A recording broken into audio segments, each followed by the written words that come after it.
Joining us from Abuja to discuss this issue is a social crusader, Etuk Bassey William. It's good to have you join us at this time. Now, this judgment came as a shock to many, especially considering it would gulp about 20% of the nation's foreign reserve and the fact that the project in question was never implemented. How effective or what impact do you see this protest by some people in achieving in this case? First and foremost, I would like to correct an impression that the protest wouldn't achieve the needed result. For the fact that we are civil society organizations, we represent the Nigerian masses. The 200 million Nigerians are our interest, and that's exactly what we stand for. The effectiveness of what we have demonstrated today is to speak volume to the international community that Nigeria is a sovereign state and Nigeria should not be toyed with.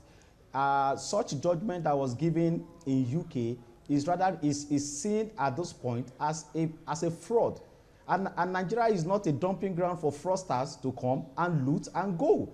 I can't imagine where a judge will sit in the UK and give a judgment as humongous as such as $9.6 billion.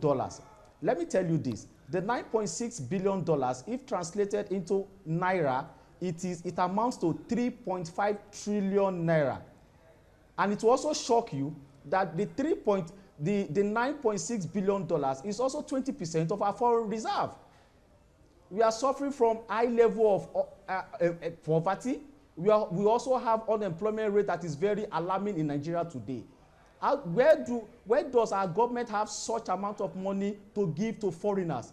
And foreign investors who are perpetrated fraud. If you could hear me out, we cannot stand it. And that's the reason, if you can hear me out, Etuk, please. That's the reason many have questioned why the federal government agreed to have that matter adjudicated in the United Kingdom.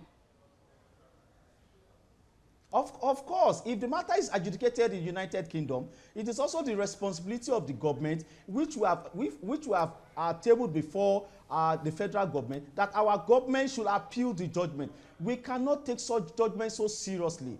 It's uncalled for. We see the judgment as being political. It's also kangaroo in nature. You do not expect Nigerians like us to sit, fold our arms, and see a UK court deliver a judgment and seize the asset that belongs to the entire Nigerian people. We have 200 million Nigerian people, and we cannot allow such to happen. That is the collective decision of the Nigerian masses, and that's exactly what we stand on. The Nigerian government should appeal that judgment. That judgment cannot hold water. That judgment cannot stand against the collective decision of the Nigerian people. That's exactly what we stand upon. Already, the Nigerian government has hired a crack team of foreign lawyers to handle that issue. Etuk Bassey is a social crusader, and he joined us from Abuja.